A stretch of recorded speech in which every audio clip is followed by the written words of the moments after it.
Thank you, Madam Speaker. It's good to be back. Now, good morning. This is a moment of great national challenge. COVID-19 is surging. Small businesses are shuttering. Families are struggling. People continue to lose jobs and not gain new ones. We just had a divisive and hard-fought presidential election.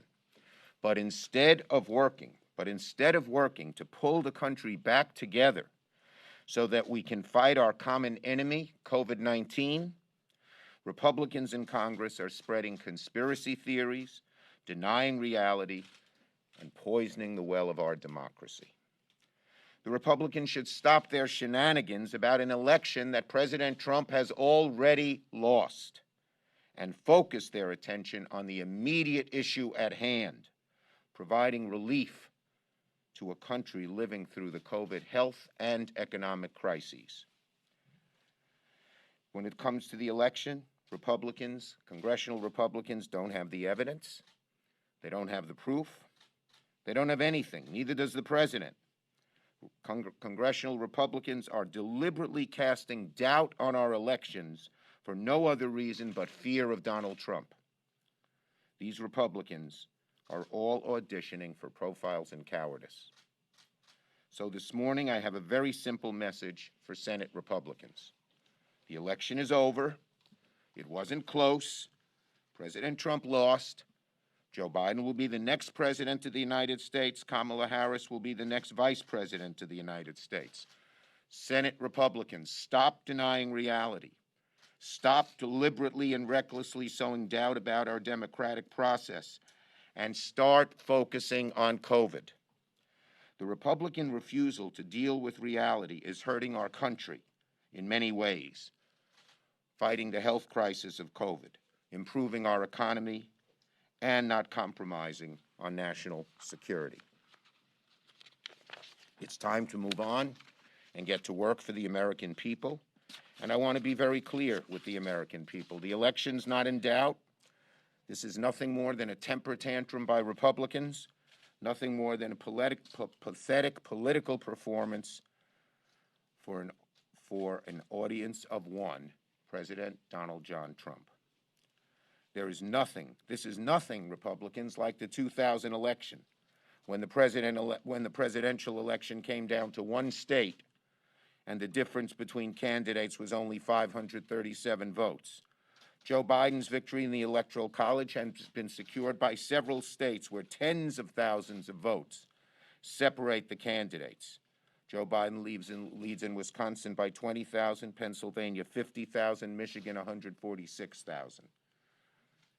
That's the facts. Biden's won. Nothing Republicans or Trump can do will change that.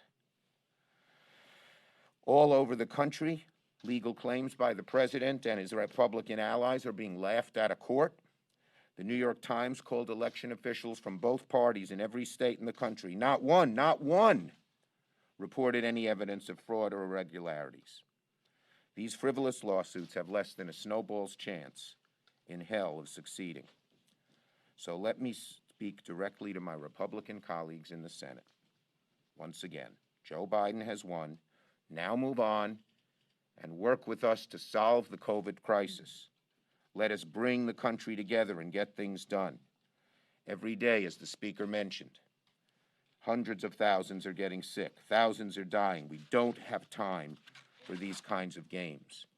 The American people are waiting for relief from the COVID virus, but Republicans refuse to take comprehensive action that meets the needs of the country.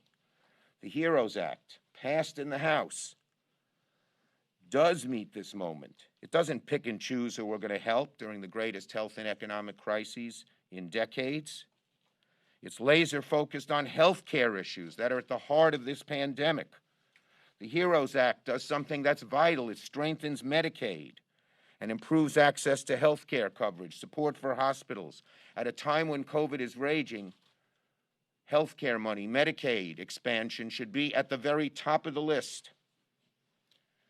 These are the issues we should be discussing and debating. And the HEROES Act should be the starting point, not an emaciated bill that prioritizes protections for corporations and considers the needs of American families as an afterthought. Every day that goes by without the Republican Party acknowledging and accepting the results of this election is another day Americans' faith in their wonderful democracy declines.